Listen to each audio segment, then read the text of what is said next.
Okay guys, hindi ka nakita. So, part 2 na to. Next naman, paano ka naging bakla? Ako naman, never ako nag-out in my whole life, even in my family.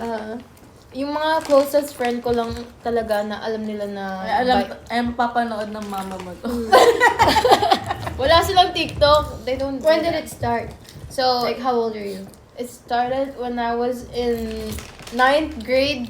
9th grade, oo. Kasi nung 8th grade, parang confused pa ako. Pero ako 9, nung grade 9, grabe. Dahil ang grade 9 ka na nagkagusto sa girl.